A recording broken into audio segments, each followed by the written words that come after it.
বাংলাদেশে প্রতিদিন ঘটে যাওয়া গুরুত্বপূর্ণ ঘটনা ও নানা তথ্য নিয়ে আলোচনা এবং বিশ্লেষণে TVN24 নিউজ নেটওয়ার্কের নিয়মিত আয়োজন আলোচনায় বাংলাদেশ অনুষ্ঠানে আপনাদের স্বাগত জানাচ্ছি। আমি আশফাক আহমেদ। দর্শক, আজকের অনুষ্ঠানে আমাদের সাথে অতিথি হিসেবে যুক্ত আছেন হৃদয় স্বজন, সদস্য জুলাই গণঅভ্যুত্থান বিষয়ক বিশেষ সেল। আমাদের সাথে আরও আছেন মাইন আহমেদ, সাধারণ সম্পাদক, বাংলাদেশ ছাত্র ইউনিয়ন, ঢাকা বিশ্ববিদ্যালয় সংসদ, এবং মোহাম্মদ সুয়েব হাসান, সদস্য গণঅভ্যুত্থান রক্ষা আন্দোলন। আপনাদের তিনজনকেই স্বাগত জানাচ্ছি আলোচনায় বাংলাদেশ অনুষ্ঠানে। আপনাদের সাথে আলোচনা শুরু করার আগে আমি কয়েকটি তথ্য একটু তুলে ধরব এবং এই তথ্যগুলো নিয়ে আসলে এই বিষয়গুলো নিয়ে আপনাদের সাথে আলোচনা করব। প্রথমে যে বিষয়টি রয়েছে তা হচ্ছে যে নির্বাচন প্রসঙ্গে বিএনপির সঙ্গে বৈষম্য বিরোধী ছাত্র আন্দোলনের একরকমের টানাপোড়েন আমরা দেখতে পাচ্ছি এবং এতে অন্তর্বর্তী সরকারের উপদেষ্টা নাহিদ ইসলাম বলেছেন যে অন্তর্বর্তী সরকার নিয়ে বিএনপির কথার টোন আওয়ামী লীগের সাথে মিলে যাচ্ছে। এটি তিনি বিবিসি বাংলাকে একটি বিশেষ সাক্ষাৎকার দিয়েছেন। সেখানে নাহিদ বলেছেন তিনি রাজনৈতিক দলে যদি যোগ দেন তাহলে সরকার থেকে বের হয়ে যাবেন। এবং এর আগে আপনি যদি জেনে থাকেন যে দর্শকদের উদ্দেশ্যে বলতে চাই যে বিবিসি বাংলা আরেকটি বিশেষ সাক্ষাৎকার দিয়েছিলেন বিএনপির মহাসচিব মির্জা ফখরুল ইসলাম আলমগীর। তার বক্তব্য থেকেই কিন্তু আসলে নানা রকম কথা এসেছে। নাহিদ ইসলাম যে ইন্টারভিউটি দিয়েছেন সেখান থেকে সেখান থেকে আমি একটু কিছু জিনিস তুলে ধরি। বর্তমান সরকার নিরপেক্ষ থাকতে না পারলে নির্বাচন করতে নিরপেক্ষ সরকার প্রয়োজন হয়, এমনটা বলেছিলেন মির্জা ফখরুল ইসলাম আলমগীর। এবং এই বিষয়ে এমন বক্তব্যের প্রতিক্রিয়ায় কিন্তু বৈষম্য বিরোধী ছাত্র আন্দোলনের তরফ থেকে প্রতিক্রিয়া দেখা গেছে। সরকার দুই তরুণ উপদেষ্টা নাহিদ ইসলাম, আসিফ মাহমুদও এর ব্যাপারে প্রতিক্রিয়া জানিয়েছেন। বিএনপি মহাসচিব মির্জা ফখরুল ইসলাম আলমগীর নিরপেক্ষ সরকারের দাবিকে আরেকটা ১/১১ সরকার গঠনের ইঙ্গিত হিসেবে ফেসবুকে পোস্ট করে উল্লেখ করেছিলেন তথ্য উপদেষ্টা নাহিদ ইসলাম। এবং এই প্রসঙ্গে নাহিদ বিবিসি বাংলাকে বলেছেন যে ১/১১ এবং -2 আলাপটা কিন্তু সর্বপ্রথম বিএনপি রাজনীতির মাঠে এনেছে কিছুদিন আগে। অভ্যুত্থান ও আওয়ামী লীগ সরকার পতনের পর বিএনপি ও অংশীজনদের সমর্থনেই সরকার গঠন হয়েছে উল্লেখ করে তিনি বিএনপি মহাসচিবের নিরপেক্ষতা নিয়ে বক্তব্য নিয়ে সন্দেহ প্রকাশ করেছেন। এরপর যদি দেখি যে তথ্যটি তা হচ্ছে অন্তর্বর্তী সরকার উপদেষ্টা মাহফুজ আলম বলেছেন যারা বাংলাদেশপন্থী তাদের মধ্যে নির্বাচন হবে বাংলাদেশ বিরোধী। আওয়ামী লীগ ফ্যাসিবাদীদের কোনোভাবেই নির্বাচনে অংশগ্রহণ করতে দেয়া হবে না। এটি তিনি বাংলা স্থানীয় সময় শনিবার চাঁদপুরে বলেছেন। এবং তিনি বলেছেন যে বিএনপি জামায়াত নির্বিশেষে যত রাজনৈতিক দল, ছাত্র সংগঠন আছে, শ্রমিক, নারী, আলেম ওলামা আছেন, সবাই যারা বাংলাদেশপন্থী সবাই বাংলাদেশে থাকবেন এবং তাদের নিয়েই সুষ্ঠু নির্বাচন প্রক্রিয়ার মধ্য দিয়ে পজিটিভ একটি কম্পিটিশনের ভেতর দিয়ে বাংলাদেশের শাসন ব্যবস্থা প্রতিষ্ঠা করা হবে। বাংলাদেশের জনগণকে নিয়ে বৈষম্যহীন ইনসাফমূলক একটি শাসন ব্যবস্থা কায়েম করবেন।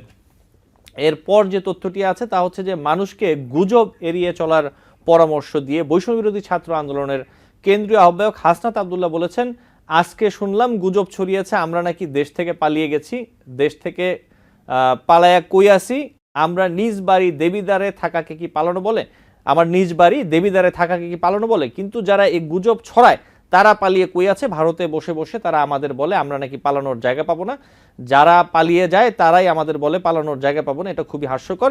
এবং আওয়ামী লীগের সঙ্গে সম্পর্কের প্রসঙ্গে হাসনাত আবদুল্লাহ বলেছেন যে ফ্যাসিস্ট ও খুনি হাসিনা সরকার যেহেতু হত্যাকাণ্ডের সঙ্গে জড়িত ছিল তাদের সঙ্গে আমাদের সম্পর্ক উন্নয়ন নির্ধারিত হবে তাদের বিচার হওয়ার পর। আগে তাদের বিচার নিশ্চিত হতে হবে, বিচার নিশ্চিতের পর আমরা সিদ্ধান্ত নেব যে কী প্রক্রিয়ায় তাদের সঙ্গে আমাদের সমীকরণ হবে। এবং এরপর যে তথ্যটি তা হচ্ছে যে ভয় দেখিয়ে লাভ হবে না বলে মন্তব্য করেছেন বিএনপির সিনিয়র যুগ্ম মহাসচিব রুহুল কবির রিজভী। তিনি বলেছেন অন্তর্বর্তী সরকার ১/১১ ভয় দেখিয়ে সমর্থন নিতে চায়, বিএনপির লড়াই সংগ্রাম করেই টিকে আছে। অন্তর্বর্তী সরকারের মধ্যে ১/১১ সরকারের ছায়া দেখতে পাচ্ছেন বিএনপি, এমনটা বলেছেন রুহুল কবির রিজভী। সরকারের সাথে সখ্য কাজে লাগিয়ে অনেকেই বিএনপির ভাবমূর্তি নষ্ট করছে। রিজভী বলেছেন নির্বাচিত সরকার গঠনে এত গড়িমসি কেন, আগে স্থানীয় সরকার নির্বাচন কেন, আগে তো জাতীয় নির্বাচন দিতে হবে, এমন প্রশ্ন তিনি রেখেছেন। এবং সবশেষ আরেকটি তথ্য একটু ছোট করে তুলে ধরি তা হচ্ছে জামায়াত ইসলামের আমির ডাক্তার শফিকুর রহমান বলেছেন জামায়াতের আমির যে দেশে প্রতিটি খুন, চাঁদাবাজি, লুটপাট ও ঘুষের বিচার হতে হবে, না হলে ন্যায় বিচার প্রতিষ্ঠা হবে না। যারা উই ওয়ান্ট জাস্টিস স্লোগান দিয়ে দেশকে মুক্ত করেছেন আমরা তাদের সঙ্গে আছি, আমরা তরুণদের হাতে দেশ তুলে দিতে চাই। ডাক্তার শফিকুর রহমান বলেন জামায়াত ক্ষমতায় গেলে নারীরা আর বাড়ি থেকে বের হতে পারবে না, কিন্তু আজ দেখেন এই সমাবেশে এক পাশে পুরুষ আর এক পাশে হাজার হাজার নারী।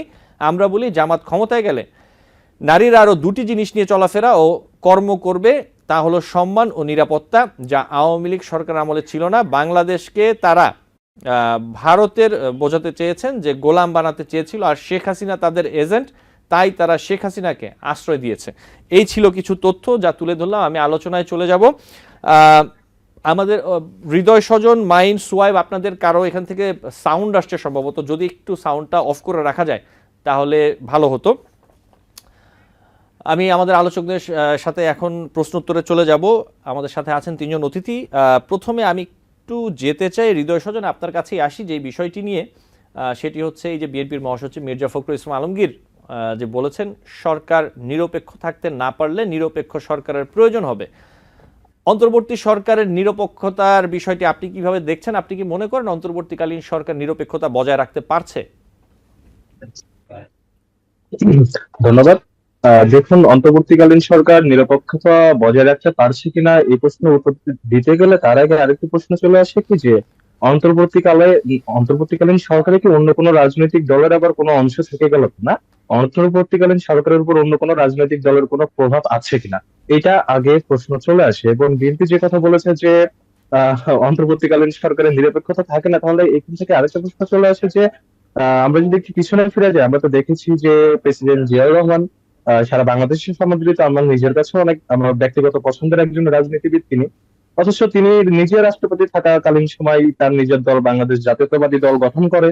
যখন তিনি দেশের সর্বোচ্চ ক্ষমতার মালিক রাষ্ট্রপতি ছিলেন, তখন তিনি তার নিজের দল গঠন করেন এবং বিএনপি তার পরবর্তীতে নির্বাচনে যায় এবং সরকার গঠন করে।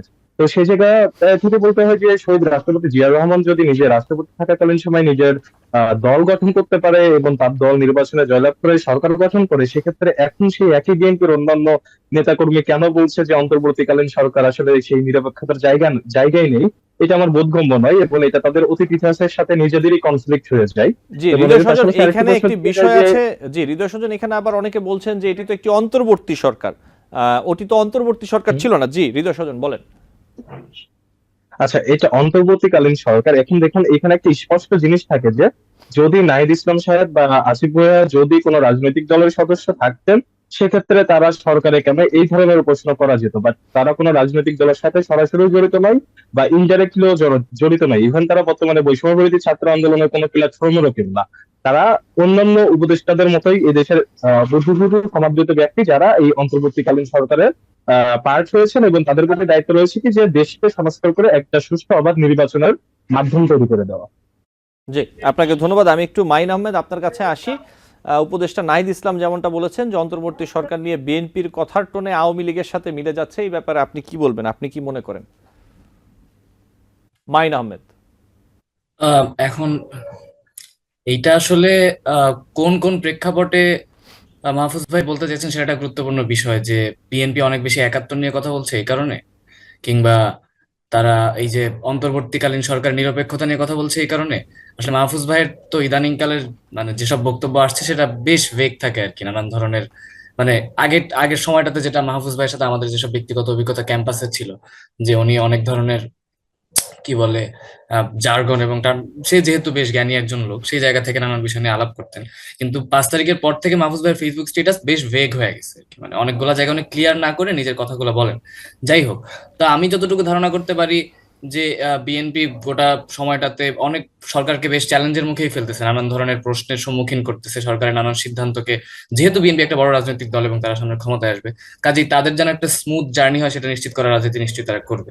এখন সেই জায়গা থেকে আহ আমার মনে হয়েছে যে বিএনপির একাত্তরকে ধরে রাজনীতি করার বিষয়টা আসলে বিএনপির জন্য রাজনৈতিকভাবে বেশ ভালো, কারণ ওইখানে একটা বড় ভ্যাকুম তৈরি হয়েছে এবং আওয়ামী লীগ যেহেতু লম্বা একটা সময় ধরে একাত্তরকে পুঁজি করে রাজনীতি করেছে এবং বাকি সবাইকে একাত্তরের যে স্টেকটা ছিল সেটা এক প্রকার বাকি সবাইকে ছিটকে ফেলে দেওয়ার চেষ্টা করেছে, সেই জায়গাটা এক প্রকার রিকভারি করা সম্ভব হচ্ছে।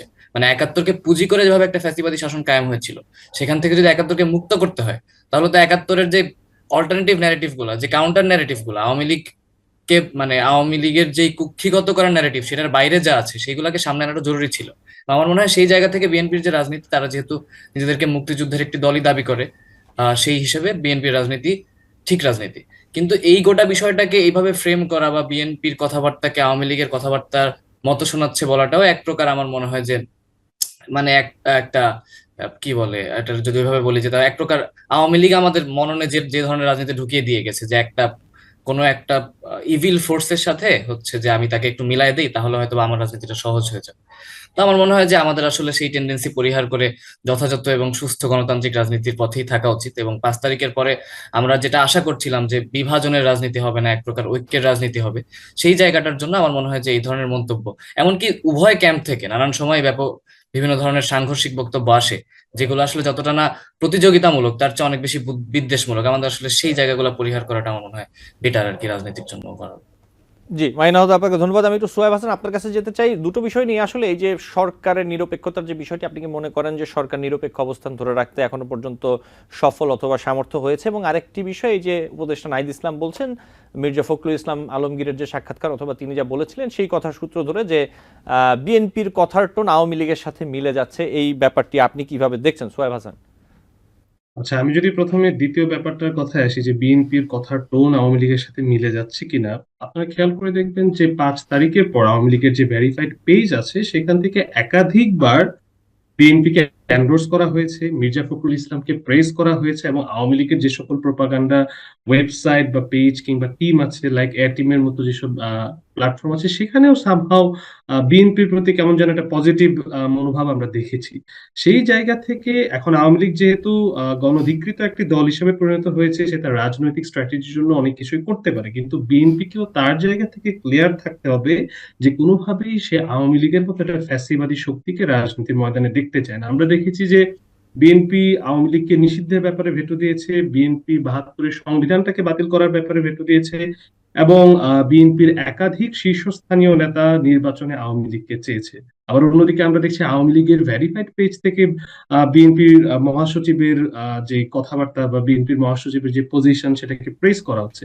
সুতরাং it's up to the BNP যে তারা এটা ক্লিয়ার করবে যে কোনোভাবেই একটা ফ্যাসিস্ট শক্তিকে তারা রাজনীতির ময়দানে দেখতে চান না। দ্বিতীয়ত, বিএনপি নিজে যেভাবে ফর্ম হয়েছে বাংলাদেশের রাজনীতিতে শেষে, সেখানে Ziaur Rahman at the same time 3টা পজিশন হোল্ড করতেন: জাতীয়তাবাদী ফ্রন্টের চেয়ারম্যান, বাংলাদেশের সেনা প্রধান, এবং বাংলাদেশের সামরিক আইন প্রশাসক। এখন নাগরিক কমিটি কিংবা ছাত্রদের যে নতুন রাজনৈতিক দল হবে, সেখানে কি রাষ্ট্রযন্ত্রকে ব্যবহার করা হচ্ছে কিনা, কিংবা রাষ্ট্রের যে সকল মেশিনারি আছে তাদেরকে কাজে লাগানো হচ্ছে কিনা, সেটা একটা প্রশ্ন। কিন্তু বিএনপির নিজের হিস্ট্রি আছে, একদম ক্ষমতার কেন্দ্রে থেকে রাষ্ট্রের বিভিন্ন গোয়েন্দা সংস্থা, বিভিন্ন ব্যবসায়িক সংস্থার সহযোগিতায় তারা পার্টি করেছেন। সুতরাং সেই জায়গা থেকে বিএনপি যখন আজকে আরেকটা পার্টিকে বলে যে রাষ্ট্রযন্ত্র থেকে বা রাষ্ট্রযন্ত্রে অবস্থান করে রাজনৈতিক দল গড়াটা ভালো না, কিংবা রাজনৈতিক দল গড়াটা উচিত না, সেক্ষেত্রে আমি মনে করি এটা তাদের একটা ঐতিহাসিক দ্বিচারিতার মতো।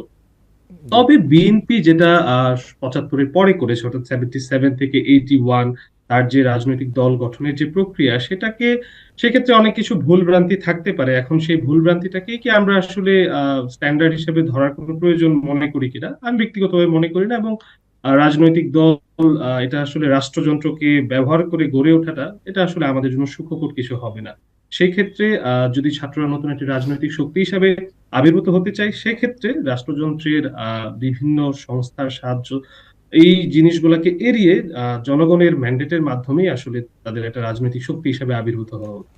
আপনার কি মনে হয় সেরকমটাই হচ্ছে এখন পর্যন্ত? কারণ যেহেতু সেনাপ্রধান ও ছাত্রদের বা নাগরিক কমিটির কেউ নন, বা অন্তর্বর্তীকালীন সরকারের যিনি উপদেষ্টা, কিংবা আরো অন্যান্য যে সকল বড় গুরু দায়িত্বগুলো আছে, সেখানে যেহেতু আমরা দেখতে পাচ্ছি না যে নাগরিক কমিটি কিংবা পার্টির বা ছাত্রদের নতুন পার্টির সম্ভাব্য কেউ সেখানে আছেন, সুতরাং আমরা মনে করতে পারি যে এখনো পর্যন্ত এটা অন দ্য ট্র্যাকেই আছে। জি আপনাকে ধন্যবাদ। আমি আবার একটু হৃদয় স্বজন আপনার কাছে আমি আসি। একটু ইন্টারভিন করতাম। কথাটা কি আগের যে কোটেশনটার কথা বললাম, ওটা কি মাহফুজ ভাই বলেছেন নাকি নাহিদ ভাই? ওটা না সম্ভবত না, নাহিদ ভাই নাহিদ বলেছেন। জি আচ্ছা আচ্ছা, আমি আসলে কনটেক্সটটা দেখি নাই, তো উনি খুব সম্ভবত বিএনপির অন্তর্বর্তীকালীন আমি সরকারের বলে দিচ্ছি। নিরপেক্ষতার বিষয়টা জি জি বলেছিলেন, আমি এবং বলে দিচ্ছি, বিষয়টা হচ্ছে যে বক্তব্যে উনি যেটা এসেছে জি যে আওয়ামী লীগ যেহেতু বলছে যে সরকার নিরপেক্ষ না এবং হচ্ছে সরকার অবৈধ, সেই জায়গা থেকে আমার মনে হয় যে উত্তরটা আসলে তাহলে একটু অন্য অন্য অ্যাঙ্গেল আমার কাছ থেকে আসবে। আমার কাছে যদি আরেকবার আসেন আমি হয়তো ক্লিয়ার করবো। আপনি জি অবশ্যই মাইন, আমি আসবো আপনার কাছে। বিষয়টি হচ্ছে যে বিবিসি বাংলাকে একটি সাক্ষাৎকার দিয়েছেন নাহিদ ইসলাম, সেইখান থেকে কথাটি বলছিলাম, এবং তার আগে মির্জা ফখরুল ইসলাম আলমগীর একটি সাক্ষাৎকার দিয়েছিলেন, ওই পরিপ্রেক্ষিতে আসলে আমরা আলোচনাটা করছিলাম। ঠিক আছে, আমি আসছি আপনার কাছে আবার। আপনার কাছে আসি তাহলে মাইন, যে বিষয়টি নিয়ে উপদেষ্টা মাহফুজ আলম বলেছেন যারা বাংলাদেশপন্থী তাদের মধ্যে নির্বাচন হবে, বাংলাদেশ বিরোধী আওয়ামী লীগ ফ্যাসিবাদের কোনোভাবেই নির্বাচনে অংশগ্রহণ করতে দেয়া হবে না। বিএনপি জামাত নির্বিশেষে যত রাজনৈতিক দল ও অন্যান্যরা আছেন পজিটিভ একটি কম্পিটিশনের ভিতর দিয়ে বাংলাদেশের শাসন প্রতিষ্ঠা করবেন। এখন এখানে প্রশ্ন হলো যে আপনি কি এখানে যাদের কথা বলছেন এরা সবাই কি বাংলাদেশপন্থী, এই বিষয়টি আপনি মনে করেন মাইন আহমেদ? আচ্ছা, আমি একটু আগের আলোচনাটায় আমার উত্তরটা তো আসলে অন্য কনটেক্সটে ছিল, আমি ওইটা একটু ক্লিয়ার করে আসি। আমার মনে হয় যে যে কথাটা নাহিদ ভাই বলেছেন, এখন মির্জা ফখরুল ইসলামের গোটা কোটেশনটা পড়লে কিন্তু এটা বোঝা যায় যে উনি নির্বাচনকালীন সময়ে সরকারের কি অবস্থা হবে সেটার প্রেক্ষিতে বলেছেন। যে নির্বাচনকালীন সময়ে যদি ছাত্রদের একটা রাজনৈতিক দল থাকে এবং তাদের প্রতিনিধি যদি একই সময় সরকারে থাকে, তাহলে সেটা প্রশ্নবিদ্ধ হতে পারে বা সেটা নিরপেক্ষতা হারাতে পারে। তো আমার মনে হয় যে সেই কনটেক্সটে মির্জা ফখরুল ইসলামের বক্তব্য এবং আওয়ামী লীগের এই সরকারকে নিয়ে ওভারঅল বক্তব্য মোটেও একরকম না। মানে বিএনপি এই সরকারকে এক প্রকার ম্যান্ডেট দিয়েছে এবং প্রত্যেকটা কি বলে এক্সিস্টিং ফ্যাসিবাদ বিরোধী রাজনৈতিক দলের ম্যান্ডেটই এই সরকার আছে। আমার মনে হয় মির্জা ফখরুল ফিউচারের যে বিষয়টা, যে নির্বাচনকালীন সময় সরকারের নিরপেক্ষতা বজায় রাখতে গেলে কি কি দরকার বা ওই সময়ে ছাত্ররা থাকলে সরকার নিরপেক্ষতা নষ্ট হচ্ছে কিনা, সেই প্রেক্ষাপটে বক্তব্যটা দিয়েছিলেন। কাজেই আমি মনে করি না যে এই সরকার প্রসঙ্গে আওয়ামী লীগ এবং বিএনপির টোন আসলে একরকম। আর আপনি পরবর্তীতে যে কথাটা বললেন, এই কথাটাই আসলে মাহফুজ ভাইয়ের এলাবোরেটেড বক্তব্যের মধ্যে উনি বলেছেন বিএনপি জামাত সহ যাবতীয় বাংলাদেশপন্থী দল। এখন এটা তো আসলে যে দুটি দলের নাম উনি নিয়েছেন তার মধ্যে জামাত এখন পর্যন্ত তারা ক্লিয়ার করে না যে তারা আদৌ বাংলাদেশপন্থী কিনা। কারণ ৭১ তাদের যে হিস্ট্রি, যে আমলনামা, সেটা বিষয়ে একাধিকবার বিভিন্ন রাজনৈতিক পক্ষ থেকে বলা হয়েছে আপনাদের স্ট্যান্ড ক্লিয়ার করেন। আপনারা যদি ওই সময়ের গণহত্যার যে দায়, সেই দায় নিয়ে নিজেরা ক্ষমা করে রাজনীতি করতে আসেন, তাহলে একাধিক অংশ যারা জামাতের বিষয়ে নানান সময় উষ্মা প্রকাশ করেছেন, তারা তাদেরকে রাজনীতি করতে বাংলাদেশের রাজনৈতিক স্পেস দেওয়ার বিষয়ে যেই সেই লেজিটিমেসি প্রোভাইড করার বিষয়ে ভাবার কথা বলেছেন। কিন্তু আজ অব্দি কিন্তু জামাত বাংলাদেশ প্রসঙ্গে বা বাংলাদেশের জন্ম প্রসঙ্গে তাদের যে অবস্থান সেটা সাংগঠনিকভাবে ক্লিয়ার করে নাই। নানান জায়গায় নানান ব্যক্তি নানান আলাপ দিয়ে থাকেন। এমনকি জামাতের এমন অনেক আইডিওলগ আছেন যারা এক্স শিবির কর্মী বলে নিজেদের পরিচয় দেন, তারা ফেসবুকে জামাতেরই পজিশনের সাথে কন্ট্রাডিক্টরি স্ট্যান্ড নেন। সেটা 14 ডিসেম্বর হইতে পারে, সেটা 16 ডিসেম্বর হইতে পারে।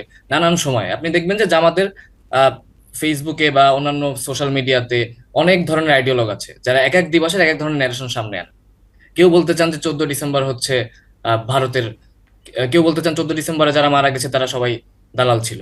আবার অনেকে বলতে চান 14 ডিসেম্বরে বাংলাদেশকে বুদ্ধিজীবীহীন করার জন্য ভারতের ওটা প্রোপাগান্ডা ছিল, পাকিস্তানিদের কোনো দায় ছিল না। তো কাজে এই যে বিভিন্ন ধরনের ন্যারেশন, এই ন্যারেশনের ভিড়ে আমরা আসলে জামাতের যে সাংগঠনিক স্ট্যান্ড সেটাই খুঁজে পাই না। তো আমার মনে হয় বাংলাদেশপন্থী দল কারা সেইটা বলার সময় মাহফুজ ভাই কি আসলে কথাটা আইরনি করে বললেন কিনা সেটাও একটা প্রশ্ন। কারণ জামাত পার্টি হিসেবে নিজেই এখনো বাংলাদেশপন্থী বলে নিজেদেরকে আসলে ওইভাবে প্রমাণ করতে ব্যর্থ হয়েছে। জি, আপনাকে ধন্যবাদ। আমি একটু একই বিষয় নিয়ে সোয়াইব হাসান আপনার কাছে যদি একটু ছোট করে বলতেন তাহলে এরপর আমি বিরতিতে যাব। জি, কোন ব্যাপারটা নিয়ে যে জি, নির্বাচনে অংশগ্রহণ? উপদেষ্টা মাহফুজ আলম যে বক্তব্যটি দিয়েছেন এই বিষয়টি আপনি দেখেন, কিভাবে একটা বিষয় দেখছেন? হচ্ছে এটা আমাদের মনে পরিষ্কার থাকা উচিত, যদি এই জুলাইয়ের গণহত্যাটা নাও হতো তাও বোধহয় আওয়ামী লীগকে আসলে আর কোনোভাবেই গণতান্ত্রিক রাজনীতিতে পুনর্বাসন করা উচিত না। কারণ আমার বয়স 25 বছর, জাতীয় নির্বাচন তো দূরে থাকা, আমি কোনোদিন একটা স্থানীয় সরকার নির্বাচনে পর্যন্ত ভোট দিতে পারি না। আওয়ামী লীগ হচ্ছে এমন একটা পার্টি যার ডেমোক্রেসির প্রতি, নির্বাচন ব্যবস্থার প্রতি ন্যূনতম শ্রদ্ধা নাই। একটা খেলাতে আপনি এমন কাউকে ইনভাইট করতে পারবেন না যে এই খেলার যে একদম কোর রুলস গুলো আছে সেই রুলস গুলাকে মানেন। আওয়ামী লীগকে আপনি কিভাবে ইলেকশনে আনবেন?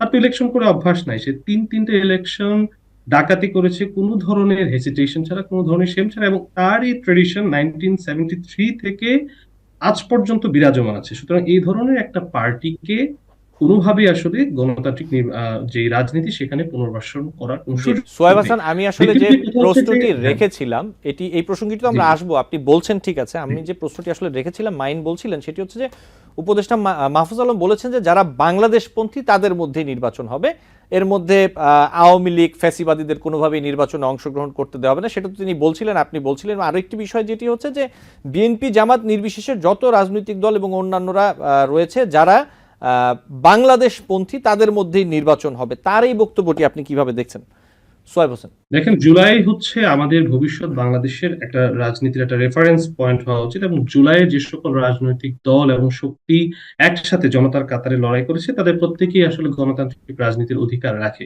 এখন জুলাইয়ে অংশ নেওয়া অনেক দলের অনেক ঐতিহাসিক দায়ভার রয়েছে। কেউ বাকশালের সাথে নিজেদের অ্যালাইনমেন্ট করেছেন, নিজের পার্টি বিলুপ্ত করেছেন, কেউ বা শাহবাগে যে ফ্যাসিস্ট মব, সেই মব কায়েমে অফিসিয়ালি যোগদান করেছেন, কিংবা কেউ শাপলায় গণহত্যার যে কনসেন্ট সেটা ম্যানুফ্যাকচার করেছেন। সুতরাং একই সাথে জামায়াত ইসলামের একটা ঐতিহাসিক দায় আছে। আমরা জুলাইয়ের এই গণঅভ্যুত্থানে সমস্ত পার্টির সমস্ত ভুল ভ্রান্তি, ঐতিহাসিক দায়টাকে একপাশে রেখে আমরা একসাথে পথ চলে এই ফ্যাসিবাদকে বিলুপ্ত করেছি, এবং সেই জার্নিটা এখনো আমাদের শেষ হয়নি। সুতরাং জুলাইয়ে যারা আমরা একসাথে লড়াই করেছি, যে সকল রাজনৈতিক দল, শক্তি, কৃষক, শ্রমিক, মেহনতি মানুষ, আমরা মনে করি যে সবাইকে সাথে নিয়ে আমরা একটি গণতান্ত্রিক বাংলাদেশের পথে যাত্রা করতে। জি, সোহেব হাসান, আপনাকে ধন্যবাদ। হৃদয় স্বজন, এই বিষয়ে যদি একটু ছোট্ট করে বলতেন, আমি একটি বিরতি নিব। হ্যাঁ, ধন্যবাদ।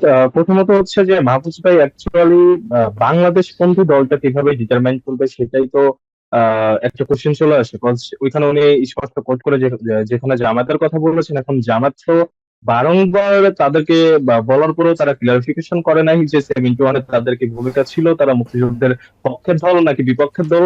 এবং এইখানে যদি এখন ঘুরে ফিরে মানে পরবর্তীতে বিষয়টা এরকম চলে আসে যে 24-এর জুলাই আন্দোলনে জামাতের অবস্থান আওয়ামী লীগের বিরুদ্ধে ছিল বলে জামাতের 71-এর সেই স্টেটমেন্টটা দেওয়ার প্রয়োজন নাই, তাহলে বিষয়টা একটু কেমন যেন হয়ে যায়। কারণ তাহলে আমি যদি ধরে নিই ডিপ্লোম্যাটিক্যালি, হাইপোথেটিক্যালি যদি আমি ধরে নিই যে হোপফুলি 20 ইয়ার্স পরে হয়তো ধরলাম যে কোনো একটা দল স্বৈরশাসক হয়ে গেল, এবং তখন ওই দলের এগেনস্টে আওয়ামী লীগের ভূমিকা থাকলো রাজপথে, তখন কি আওয়ামী লীগের 24-এর দায়ভার আমরা মানে এই 24-এর যে দায়ভার রয়েছে বা বিগত 16 বছর গণতন্ত্র হরণের যেই একটা দায়ভার আওয়ামী লীগের রয়েছে সেটাকে আমরা মাফ করে দিতে পারে না। সো সেই পয়েন্ট থেকে একটা কোশ্চেন ঘুরে পড়ে চলে আসে যে জামায়াত কি বাংলাদেশ পন্থী দল নাকি তাদের ভিতরে এখনো অন্য কোনো দলের মানে অন্য কোনো দেশের আনুগত্য আছে বা অন্য কোনো এজেন্ডা আছে, সেটাকে ক্লিয়ার থাকলে তখন হয়তো মাহফুজ ভাই এটা বললে বেটার হইতো যে বাংলাদেশ পন্থী কোন কোন দলগুলো নির্বাচনে অংশগ্রহণ করবে। জি, আপনাকে ধন্যবাদ হৃদয় স্বজন, এবং আপনাদের দুজনকেও ধন্যবাদ। আমি একটি বিরতি নিব, বিরতি থেকে ফিরে আপনাদের সাথে আরো কয়েকটি বিষয় নিয়ে আলোচনা করব। দর্শক, আলোচনায় বাংলাদেশ অনুষ্ঠানে নিচ্ছি ছোট্ট একটি বিরতি, সাথে থাকবেন। টিভিএন 24 টেলিভিশন দেখতে আজই কল করুন 7187776556। লগ ইন করুন www.totalcablebd.com। দর্শক, আলোচনায় বাংলাদেশ অনুষ্ঠানে আপনাদের আবারও স্বাগত জানাচ্ছি। আমাদের সাথে আছেন আজকের তিনজন অতিথি, তিনজনই তরুণ, তিনজনই শিক্ষার্থী, এবং আপনাদেরকে আবারও ধন্যবাদ জানাচ্ছি আজকে যুক্ত হওয়ার জন্য। তরুণরা কিভাবে দেখছে বাংলাদেশকে, আগামীর বাংলাদেশকে কিভাবে দেখতে চায়, এই কারণেই আজকের অনুষ্ঠানে বিশেষভাবে এই তরুণদের আমন্ত্রণ জানানো। আমি আবার একটু আসি হৃদয় স্বজন আপনার কাছে, যে বিষয়টি নিয়ে আপনি হয়তোবা দেখেছেন যে 4টি সংস্কার কমিশন তাদের প্রতিবেদন জমা দিয়েছে, এবং এর মধ্যে সংবিধান সংস্কার কমিশন যে প্রস্তাব অথবা সুপারিশগুলো দিয়েছে, অনেকগুলো বিষয় আছে। আমি এর মধ্যে একটি বিষয় একটু আপনার সামনে তুলে ধরি, যেটি হচ্ছে যে জাতীয় নির্বাচনে প্রতিদ্বন্দ্বিতার ন্যূনতম বয়স 25 বছর থেকে কমিয়ে 21 বছর করার সুপারিশ করেছে সংবিধান সংস্কার কমিশন, এবং প্রার্থী করার ক্ষেত্রে রাজনৈতিক দলগুলোকে মোট আসনের ন্যূনতম 10% তরুণ তরুণীদের মধ্য থেকে মনোনীত করার একটি সুপারিশ করা হয়েছে। এখন এই যে 10% এটি করা হবে কি হবে না সেটি পরের বিষয়, কিন্তু এই যে সুপারিশটি, এই বিষয়টি আপনি কিভাবে দেখছেন হৃদয় স্বজন? ধন্যবাদ। দেখুন, এখানে একটা বিস্তারিত আলোচনার বিষয় রয়েছে যে আমরা দেখেছি জুলাই গণ অভ্যুত্থান আন্দোলনে এই তরুণরা সামনে থেকে যেভাবে নেতৃত্ব দিয়েছে, সেই জায়গা থেকে দেশের জাতীয় নির্বাচনে তরুণরা অংশগ্রহণ করুক এই ধরনের একটা চাওয়া আসতেই পারে, এবং চাওয়াটা কোনোভাবেই মানে অতিরিক্ত চাওয়াও না। তবে আমি যদি আবার এই ডিটারমেন্টটা করি যে আমি 21 ইয়ার্স এজ ধরে দিলাম, তো এখানে কোশ্চেনটা চলে আসে তাহলে আমাদের শিক্ষাগত যোগ্যতা অ্যাকচুয়ালি কি হবে। আমরা যেমনটা দেখতে পাচ্ছি স্থানীয় সরকার সংস্কার কমিশনে বলা হচ্ছে যে ওইখানে উপজেলা চেয়ারম্যান বা ইউনিয়ন চেয়ারম্যানের ন্যূনতম হচ্ছে স্নাতক পাস থাকা লাগবে। এখন তাহলে আমার জাতীয় নির্বাচনে 21 ইয়ার্স এর কেউ যদি যাই, 21 ইয়ার্স এ অ্যাকচুয়ালি দেশের শিক্ষা ব্যবস্থায় স্নাতক পাস অলমোস্ট গ্রাজুয়েশনের কথা থাকে, বাট গ্রাজুয়েটেড তো হয় না অ্যাজ পার আই নো, বা আমি যেমনটা আমরা দেখি। তো সেই জায়গা থেকে 21 ইয়ার্স এর জায়গা হয়তো 23 বা 22 হইলেও একটু বেটার হতো। আর অবশ্যই যেটা বলা হয়েছে যে অ্যাটলিস্ট 10% হচ্ছে তরুণদের মধ্যে থেকে অংশগ্রহণ থাকতে হবে, এটা আমি খুবই পজিটিভলি দেখতে পাবো। আমার কেন যেন মনে হয় শুধু এটা নিয়ম না হলেও রাজনৈতিক দলের হৃদয় স্বজন, এই বিষয়টি আপনি পজিটিভলি দেখছেন। এটা কি এই যে বলা হচ্ছে যে সুপারিশটা করা হলো, হবে কি হবে না সেটি পরের বিষয়, কিন্তু এই সুপারিশটা কি আপনার কাছে কি মনে হয়, এটা কি মেধা না কোটা, মানে 10% কোটা করে দিতে হবে রাজনৈতিক দলগুলোকে যাতে তরুণ তরুণীদের দেয়, তরুণ তরুণীরা তাদের যোগ্যতায় আসবেন না, এই কোটায় দিতে হবে তাদেরকে, বিষয়টা কি এরকম? না না না, এটা মোটেও কোটা নয়। কারণ আপনি যদি দেখেন, এই যে জুলাই গণ অভ্যুত্থান যেটা ঘটেছে, সেটা এই তরুণদের নেতৃত্বের মধ্য দিয়ে হয়েছে। আমরা অস্বীকার করছি না যে আওয়ামী বিরোধী অন্যান্য রাজনৈতিক দলের এখানে অবদান রয়েছে। তাহলে এখানে আপনি দেখতে পারবেন, পরশুদিন রিফাত হোসেন একটা স্ট্যাটাস দিয়েছিল যে বিএনপি চাইলে হয়তো 28 অক্টোবরে একটা গণ অভ্যুত্থান ঘটে যেতে পারতো, কিন্তু সেখানে তাদের লিডিং পর্যায়ে যে নেতারা ছিল, তারা হয়তো ওই ধরনের দুঃসাহসিক যে বোল্ডটা বা পজিশনটা নেওয়া লাগে সেটা নিয়েছিল না বলেই সেই গণ অভ্যুত্থানটা 24শে জুলাই এসে হয়েছিল, যেখানে নাইব সাহেবকে দেখেছি যে রক্তমাখা রক্ত জমা গা নিয়ে এসে বন্দুকের সামনে দাঁড়িয়ে এক দফা ঘোষণা দিতে, এবং সেই দাবির সাথে অন্যান্য রাজনৈতিক দলের কর্মীরা এসে যোগ দিয়ে গণ অভ্যুত্থানটা ঘটিয়েছে। আমি কথাটি এই কারণে বললাম এই কারণে যে তার মানে এর থেকে প্রমাণিত যে আমাদের তরুণ যারা উঠে আসছে, তারা এই দেশকে ওই পর্যায়ে নিয়ে যাওয়ার জন্য বা ক্ষেত্র বিশেষে দেখা যায় যে দেশের প্রতি দায়বদ্ধতা, ভালোবাসা, মমতার জায়গাও তাদের হয়তো ক্ষেত্র বিশেষ অনেক সময় বহিঃপ্রকাশ ঘটে বেশি। সেই জায়গা থেকে আমার মনে হয় যে যদি আমার 300 আসন থাকে, এখানে 10% মানে 30 জন, দেশে 30 জন না, 30 জনের কয়েক গুণ বেশি হয়তো যোগ্য তরুণ নেতৃত্ব অলরেডি উঠে এসেছে, যাদের জাতীয় নির্বাচনে অংশগ্রহণ করা উচিত। জি, হৃদয় সুজন, আপনাকে এবং ধন্যবাদ। আমি আরেকটা জিনিস আমার মনে হয় কি, সেখানে কোটা নয়, আওয়ামী বিরোধী অন্যান্য যারা রাজনৈতিক দল যারা আছে, আমার কেন যেন মনে হয় তারা আগামী নির্বাচনে হয়তো অনেক নতুন মুখ উঠে নিয়ে আসবে, অনেক তরুণদের সুযোগ দিবে। জি, আপনাকে ধন্যবাদ। মাইন আহমেদ, আমি একটু আসি আপনার কাছে। আপনি এই ব্যাপারটা কিভাবে দেখছেন? অভ্যুত্থান ঘটানো আর সরকার পরিচালনা, দুইটি বিষয় কি আপনার কাছে মনে হয় যে একই রকম, অথবা এই বিষয়ে আপনি কি বলবেন মাইন আহমেদ?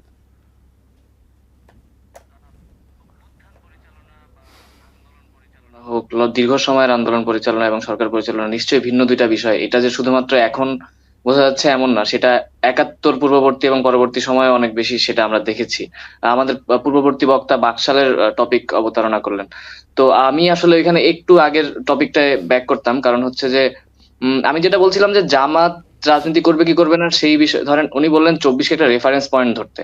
এখন 24 আর 71 তো কোনো মুখোমুখি বিষয় না, যে এই দুইটাতে ভূমিকা ধরেন সাংঘর্ষিক ভাবে দেখায় জিনিসটা কোনোভাবে। এই যে একটা আলোচনা হচ্ছিল অন্য একটা গণমাধ্যমে যে আপনার 71-এর গ্লানি কি 24-এর উল্লাস দিয়ে ঢেকে দেওয়া যায় কিনা, তাই না? তো আমার কথাটা ছিল যে 71-এ যদি কোনো রাজনৈতিক দল ভুল করেও থাকে, সেই ভুলটা তো তার স্বীকার করে রিকনসাইল করে তারপর রাজনীতিতে আসাটা উত্তম না? তো ওই আমার পূর্ববর্তী বক্তা উনিও বললেন যে যদি কখনো আওয়ামী লীগ ব্যাক করতে চায় এবং সে একটা গণ আন্দোলনের ভূমিকা রাখে, তাহলে কি তার 24-এর পাপ ধরে যাবে কিনা? তো 24টা 71-এর কন্টিনিউশন, বা 52, 62, 69, 90-এর কন্টিনিউশন। 24 যেই আকাঙ্ক্ষাগুলো আমরা অতীত লড়াইগুলোর মাধ্যমে অর্জন করতে পারি না, সেই আকাঙ্ক্ষাগুলো প্রাপ্তির জন্যই তো আমরা বারবার লড়াই করি, এবং সেটাই আমরা 24 এসে করেছি আবারও। তো আরো একটা কথা উনি বললেন, বাকশালে তো আমার ছাত্র সংগঠনেরও একটা বেশ কি বলে গর্হিত ভূমিকা আছে, এবং সেটা নিয়ে আমরা ওপেনলি আলাপ করি ইন্টারনালি এবং externally. We are very critical about it. এমনকি 13 নিয়েও আমরা আমাদের সংগঠনের ভেতরে এবং বাইরে যথেষ্ট ক্রিটিক্যাল এবং ক্রিটিক্যালি বিষয়গুলোকে দেখি, এবং আমরা নিজেদেরকে ক্রিটিসাইজ করি যেই জায়গাগুলোতে রাজনৈতিকভাবে আমরা সাংগঠনিকভাবে সিদ্ধান্তে পৌঁছাইছি যে এই জায়গাগুলো আমাদের ক্রিটিসাইজ করার মতো। আরেকটা বিষয় হচ্ছে অপরাধের মাত্রার একটা বিষয় আছে। একটা হচ্ছে গণহত্যায় অংশগ্রহণ করা, যেটা আওয়ামী লীগ এবং জামাত করেছে। কাজেই এই পাপ তো আসলে মানে কিভাবে এটা রিকনসাইল করবেন আমি জানি না। প্রত্যেকটা অভ্যুত্থান বা প্রত্যেকটা আন্দোলনের পরেই সবচেয়ে গুরুত্বপূর্ণ বিষয় হচ্ছে ট্রুথ এন্ড রিকনসিলিয়েশন প্রসেস ঠিক করা, যেটা আমরা এখন পর্যন্ত এই 24-এর গণঅভ্যুত্থানে করতে পারি নাই। যে কারণে আওয়ামী লীগের বিচার নিয়ে এত সমস্যা হচ্ছে, কিংবা অন্যান্য যেসব অংশীজন গত 15 বছর ধরে বিভিন্ন ভূমিকা রাখছে, তারা কিভাবে রিকনসাইল হবে? কারণ এই সংখ্যাটা তো কম না। জি, ফ্যাসিবাদের দ্বারা ফ্যাসিলিটেট হয়েছে, ফ্যাসিবাদের ভয় বা নানান কারণে যারা ফ্যাসিবাদের সমর্থন করছে, এই সংখ্যাটা অনেক বড়। কাজেই এইটার তো রিকনসিলিয়েশনের একটা প্রসেস হইতে হবে। মাহফুজ ভাই লম্বা সময় ধরে বলতেন যে রিকনসিলিয়েশন হবে রিডেমশনের পরে, কিন্তু সেই প্রক্রিয়াটা কি, সেই প্রক্রিয়াটা আমরা এখনো বের করতে পারিনি। জি, কাজেই মাইন সেই আহমেদ। প্রক্রিয়াটা যেমন আমরা 71-এও ফেল করেছি, 24-এও ফেল করতেছি, এটা বাংলাদেশের রাজনীতির জন্য ক্ষতিকর। আমাদের একটা ট্রুথ এন্ড রিকনসিলিয়েশন প্রসেস বের করতে হবে। আওয়ামী লীগ রাজনীতি করবে কি করবে না, এবং করলে কোন প্রক্রিয়ায় করবে, এই গোটা বিষয়টাই তো একটা ন্যাশনাল কনসেনসাসের উপরে নির্ভর করতেছে, যে আমরা ন্যাশনালি এটার উপর একটা কনসেনসাস বিল্ড করব যে এইরকম পন্থায় রাজনীতি করলে সে আর সামনে রাজনীতি করতে পারবে না, একটা দৃষ্টান্ত স্থাপন হবে। অথবা এই পর্যন্ত করার পরে সে রিকনসাইলড হয়ে রিডেমশনের পরে, বিচারের পরে, সবকিছু হওয়ার পরে রাজনীতিতে ব্যাক করবে এবং তার যত ফ্যাসিবাদী এলিমেন্ট আছে সবকিছু ঝেড়ে ফেলবে। কোনো একটা পন্থায় তো আমার যাইতে হইতো, সেই পন্থাগুলো এখন আমরা বের করতে পারিনি। এবং এমনকি বারবার সরকার কিংবা সরকারের ভ্যানগার্ড উপদেষ্টারা সবাই মিলেই নানান প্রসঙ্গে অন্যান্য রাজনৈতিক দলকে দোষারোপ করেছেন, কিন্তু তারা কি একটা পন্থা দেখাইতে পারছেন এখন পর্যন্ত? বিষয়টা তো অনেক বেশি ভার্বাল পলিটিক্স হয়ে যাইতেছে, যে সবাই এই ইস্যুগুলোকে, এই এজেন্ডাগুলোকে কেন্দ্র করে নানান ধরনের রাজনীতি মাঠে রাখতেছেন, কিন্তু কেউ প্রক্রিয়াটা বলতেছেন না। কাজে আমাদের আসলে ন্যাশনাল কনসেনসাস বিল্ড করার মাধ্যমে এই প্রক্রিয়াগুলো বের করা অনেক জরুরি। আপনার মূল প্রশ্নটা আমি ভুলে গেছি, আরেকবার করলে মনে হয় ওখানে না, আমি ফিরতে পারতাম। মাইন আহমেদ, ঠিক আছে, আমি আবারও আসবো আপনার কাছে নিশ্চয়ই সময় পেলে। আমাদের হাতে সময় সীমিত, আমি একটু যেতে চাই সোহেব হাসানের কাছে। সোহেব হাসান, আমি একটু আপনার কাছে আসি যে বিষয়টি নিয়ে, যে জুলাই গণঅভ্যুত্থানের ঘোষণাপত্র 5.5 মাস পর কেন প্রয়োজন, এরকম প্রশ্ন বিএনপির পক্ষ থেকে রাখা হয়েছে, যে সেটার রাজনৈতিক গুরুত্ব কি, ঐতিহাসিক গুরুত্ব কি এবং আইনগত গুরুত্ব কি, সেগুলো নির্ধারণ করতে হবে। আপনি কি মনে করেন যে জুলাই গণঅভ্যুত্থানের ঘোষণাপত্র কতটা গুরুত্বপূর্ণ আপনার কাছে মনে হয়, এবং এই যে বিএনপি যে প্রশ্নগুলো রাখছে, অনেকেই যে প্রশ্নগুলো রাখছে, এই প্রশ্নগুলোর উত্তর আপনার কাছে কি মনে হয়? আচ্ছা, তার আগে আমি যদি একটু মাইন ভাইয়ের কথার উত্তরে ফিরে যাই। উনি যে বিষয়টা বললেন যে সংগঠনের অভ্যন্তরে ইন্টারনালি এক্সটার্নালি ক্রিটিসিজম, সেটা আর অন্যান্য সংগঠনের ভেতরেও থাকতে পারে, বাট কিছু কিছু ঐতিহাসিক দায়ভার নিয়ে মনে হয় পজিশনটা আরো স্পষ্ট থাকাই উচিত। আর 2013 সালে ইস্যু নিয়ে যেটা হচ্ছে যে আপনি আপনার প্রি জুডিসের উপর ভিত্তি করে একটা জুডিশিয়াল মব আপনি কায়েম করেছেন, জুডিশিয়াল কিলিং এর রাস্তা তৈরি করেছেন। দেন আফটার জুডিশিয়াল কিলিং এর পরে আপনি আবার সেই প্রি জুডিসের উপর ভিত্তি করে ভিকটিমকে বলছেন ক্ষমা চাইতে। এটাও আসলে আমাদের একটু ভেবে দেখা উচিত। একটা হচ্ছে একটা পার্টির যে পলিটিক্যাল দায়ভার, রাজনৈতিক দায়ভার, সেই রাজনৈতিক দায়ভারের জন্য আমরা তাকে ক্ষমা চাওয়ার কথা বলতেই পারি, কিন্তু যখন আপনি যুদ্ধাপরাধ, গণহত্যা বা ওয়ার ক্রাইমস এর দায়ভার নিয়ে কথা বলবেন, তখন অবশ্যই সেটা আপনাকে একটা ইন্ডিপেন্ডেন্ট জুডিশিয়ারির ভেতর দিয়ে প্রমাণ করতে হবে, যেটা 2013 সালে হয় নাই, এবং যেটা হচ্ছে বিশ্বখ্যাত একটা কেলেঙ্কারি, জুডিশিয়াল কেলেঙ্কারি আমাদের জন্য। সুতরাং আমি আমার প্রি জুডিসের উপর ভিত্তি করে জুডিশিয়াল মবের রাস্তা তৈরি করেছি, দেন অ্যাগেইন আমি আমার ওই প্রি জুডিসের উপর ভিত্তি করে যাদের উপর জুডিশিয়াল কিলিং কন্ডাক্ট করলাম, তাদেরকে এখন আমি আবার সেই অপরাধের জন্য ক্ষমা চাইতে বলতে পারি। তবে যদি রাজনৈতিক দায়ভার নিয়ে বলেন, রাজনৈতিক অবস্থান নিয়ে বলেন, সেটা নিয়ে অবশ্যই কথা বলার জায়গা আছে। আর দ্বিতীয় যেটা বললেন যে জুলাই ঘোষণাপত্র। জুলাই গণঅভ্যুত্থানের যে ঘোষণাপত্র, সেখানে আমরা দেখেছি যে বিএনপির পক্ষ থেকে কিছুটা মিশ্র প্রতিক্রিয়া আছে। যে আমরা দেখেছি যে বিএনপির একজন শীর্ষস্থানীয় নেতা সালাউদ্দিন সাহেব সেদিন বিভিন্ন রাজনৈতিক প্ল্যাটফর্মের সাথে আলোচনা করেছেন। এখন বিএনপির মহাসচিবের কাছ থেকে আমরা যেটা শুনছি যে ওনারা এরকম কোন ঘোষণাপত্রের সাথে খুব একটা কমফোর্টেবল নন। ওনাদের 15 বছরের একটা নিজস্ব ন্যারেটিভ আছে, আলাদা সংগ্রাম আছে। একই সাথে যেহেতু একটি গণঅভ্যুত্থান, সেটার একটা স্পষ্ট ঘোষণাপত্র থাকাটাও জরুরি, এবং আমাদের যে একটা ন্যাশনাল কনসেনসাস, সেটা আসলে হয়তো রিফ্লেক্ট করতে পারে এই ঘোষণাপত্রের মাধ্যমে। সেদিক থেকে এই জিনিসটা আরো অনেক আগেই করা উচিত ছিল। আমার জি সোহেব হাসান, আমি আবারও আসবো আপনার কাছে। জি হৃদয় সজন, আমি একটু আপনার কাছে আসি একই বিষয় নিয়ে। আপনি কি বলবেন এই জুলাই গণঅভ্যুত্থানের ঘোষণাপত্রের বিষয়টি নিয়ে, যা বলছিলাম? মনে হয় যে বাট যদি সবগুলো পক্ষ ধন্যবাদ। কনসেনসাসে পৌঁছাতে পারে, সেক্ষেত্রে জি সোহেব, আমি আবারও আসবো আপনার কাছে নিশ্চয়ই। জি হৃদয় সজন, বলুন। জি ধন্যবাদ। হ্যাঁ, জুলাই ঘোষণাপত্র দেখুন, দেশে যে ধরনের একটা 24-এর গণ অভ্যুত্থান ঘটেছে, তারপর এই মেমোরিটা সেভ রাখতে বা একটা নতুন ন্যারেটিভ দাঁড় করানোর জায়গা থেকে জুলাই ঘোষণাপত্র অবশ্যই দরকার রয়েছে। এবং এখানে আরেকটা কোশ্চেন চলে আসে যে জুলাই ঘোষণাপত্রটা আবার কোনো একটা নির্দিষ্ট একপাক্ষিক হয়ে গেল কিনা, এই ধরনের কোনো একটা ভয়ে কি অন্যান্য কোনো রাজনৈতিক দল এটার সাথে দ্বিমত প্রকাশ করছে কিনা? কারণ আমাদেরকে এটাও মাথায় রাখা লাগবে যে এই আন্দোলন শুরুটা যেমন আমাদের তরুণ ছাত্রদের মাধ্যমে হয়েছে, একই সাথে আমি আমার স্বীকার করতে কোনো দ্বিধা নেই যে এই আন্দোলন চূড়ান্ত সফলতা অর্জনের ক্ষেত্রে আওয়ামী বিরোধী প্রতিটা রাজনৈতিক দলের অপরিসীম ভূমিকা রয়েছে। তো সেই জায়গা থেকে বিএনপি অ্যাকচুয়ালি জুলাই ঘোষণাপত্রটা নিয়ে কেন মিশ্র প্রতিক্রিয়া দেখা দিল, বা এই মিশ্র প্রতিক্রিয়া দেখা দেওয়ার পিছনে তাদের বিগত 16 বছরের হয়তো যে ত্যাগ তিতিক্ষা রয়েছে, সেইটাকে এই জুলাই ঘোষণাপত্র এইভাবে ফুটিয়ে তোলা হচ্ছে না বললে কি এই ধরনের কোন একটা মিশ্র প্রতিক্রিয়া আছে কিনা, বা তারা কি আলাদা তাহলে তাদের নিজস্ব 16 বছরের যে ন্যারেটিভ দাঁড় করিয়েছে বা যে ত্যাগ তিতিক্ষার মধ্যে দিয়ে গিয়েছে, সেইটারও কোনো আলাদা প্রোক্লেমেশন চাচ্ছে কিনা, এই জিনিসগুলো পরিষ্কার হলে তারপরে ধরেন একটা মানে স্পষ্ট একটা মতবাদ এটার উপর বেস করে দেওয়া যেতে পারে। তবে আমার আপাতত ধারণা এইটাই, হয়তো বিএনপি তার নিজস্ব 16 বছরের একটা ত্যাগ তিতিক্ষার জায়গা আছে, এবং সেই জায়গা থেকে হয়তো তারা এই জিনিসটার ক্ষেত্রে মানে ডিরেক্টলি এগ্রি হয় না। জি হৃদয় সজন, আপনাকে ধন্যবাদ। মাইন আহমেদ, আমি আবার একটু আপনার কাছে আসি যে বিষয়টি নিয়ে। আপনি কি মনে করেন এই যে সংস্কারের কথা বলা হচ্ছে, সরকার সংস্কার নিয়ে কাজ করছে, এখানে বিএনপি এবং অনেক রাজনৈতিক দল বলছে যে আপনারা সংস্কার করবেন, কিন্তু এগুলো তো অ্যাপ্রুভালের জন্য তো একটি পার্লামেন্ট লাগবে, সংসদ লাগবে, তারা বারবার নির্বাচনের কথা বলছে। এই সংস্কার তো পার্লামেন্ট ছাড়া হবে না, এগুলো ফুলফিলমেন্ট। তো এই বিষয়টি আপনি কিভাবে দেখছেন? নির্বাচনটা বেশি দ্রুত সময়ের মধ্যে দেওয়াটা জরুরি, নাকি আরও সংস্কার কাজ করে বিভিন্ন সময় বিভিন্ন জন এক এক কথা বলছেন সময়সীমা নিয়ে সরকারের পক্ষ থেকে এই বছরের শেষে অথবা আগামী বছরের শুরুর দিকে অথবা মাঝামাঝি বলা হচ্ছে, কিন্তু অনেকেই বিএনপি আরও তাড়াতাড়ি চাচ্ছে, অনেক নেতা বলছেন, অনেক রাজনৈতিক দল বলছে যে যত দ্রুত নির্বাচনটা এই সরকার দেয় ততই ভালো। আপনি কিভাবে দেখেন এই বিষয়টি মাইন? দেখেন, আমরা তো নির্বাচিত সরকার বা পলিটিক্যাল গভর্নমেন্টের এগেনস্টে গত লম্বা একটা আওয়ামী ফ্যাসিবাদী এক্সপিরিয়েন্সের কারণে এক প্রকার কি বলে অ্যান্টি পলিটিক্স একটা ন্যারেশন দাঁড়াইছে বাংলাদেশে। ফলে নির্বাচিত সরকার খারাপ হবে, অনেক বাজে হবে, এই ধরনের একটা বিশ্বাস জনমনে আছে। এবং সেই জায়গা থেকে অনেক মানুষই বলার চেষ্টা করেছে যে অন্তর্বর্তীকালীন সরকার একটা মডেল স্থাপন করবে, যে তারা খুব ভালোভাবে দেশ চালিয়ে দেখাবে। এর ফলে অন্তর্বর্তীকালীন সরকারের উপরে একটা অশেষ ভরসার জায়গা শুরুর দিকে আমরা মানুষের মনে দেখেছি। কিন্তু বিষয়টা হচ্ছে যে অন্তর্বর্তীকালীন সরকার তো নিশ্চয়ই সংস্কারের পরে সে আস্তে আস্তে এক প্রকার চলে যাবে, এইটাই প্রত্যাশিত। কিন্তু এই যে মিড টাইমে দেশটা আসলে কিভাবে চলতেছে, কেন হঠাৎ করে প্রত্যেকটা রাজনৈতিক দলের স্কোপটা পাইলো যে অন্তর্বর্তীকালীন সরকার দ্রুত নির্বাচনের পক্ষে কিন্তু জনমত তৈরি হচ্ছে। কারণ আপনি খেয়াল করে দেখেন 5 তারিখের আগে যেই পুলিশ ব্রুটালিটি বাংলাদেশের মানুষ এক্সপিরিয়েন্স করতো কিছুদিন পর পর, সেই একই জিনিস কিন্তু ঢাকা বিশ্ববিদ্যালয়ে আবার ঘটলো। পুলিশ ঢুকে ক্যাম্পাসে আন্দোলনরত শিক্ষার্থীদের উপরে জলকামান মারলো। দেশে এখনো অনেক ধরনের ঘটনা ঘটতেছে যেটাতে মানে জনমনে অস্বস্তি তৈরি হচ্ছে। ভ্যাটের ঘটনাটা দেখেন, এই যে ভ্যাট বৃদ্ধির বিরুদ্ধে জনমত প্রবল।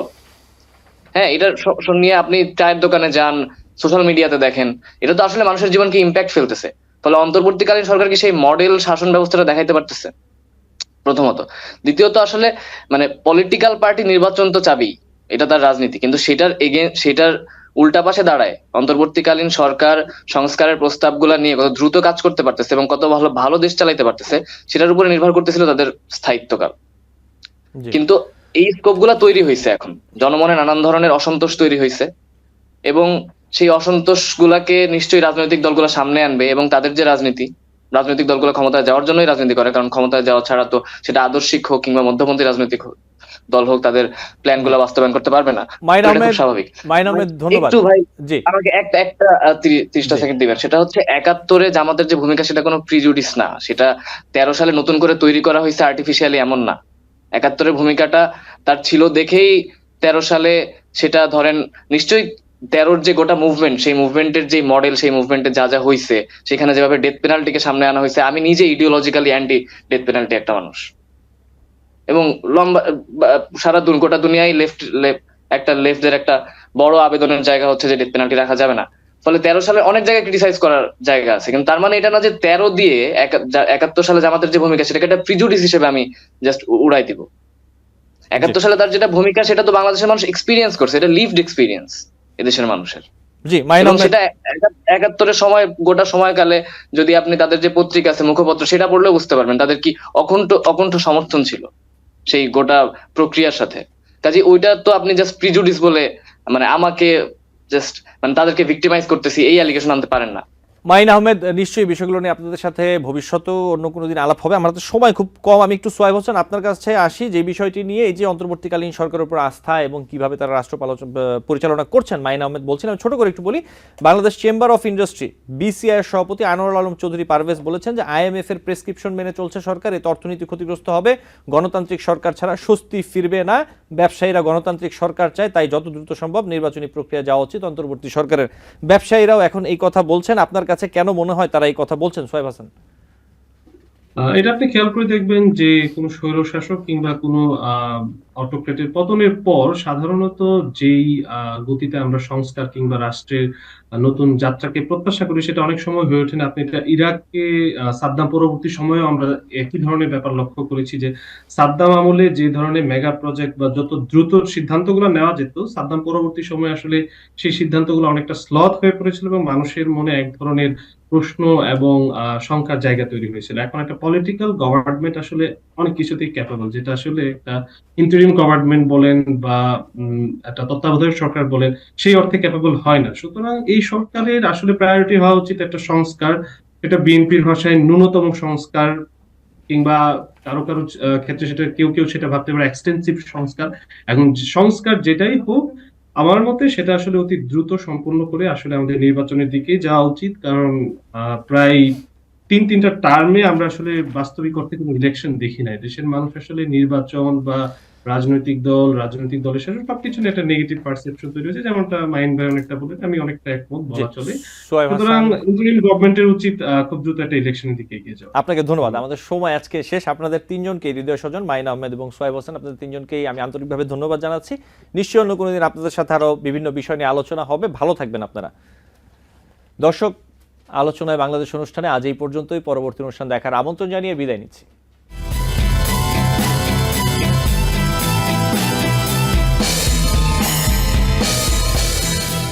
টিবিএন 24 টেলিভিশন দেখতে আজই কল করুন 7187776556। লগ ইন করুন www.totalcablebd.com।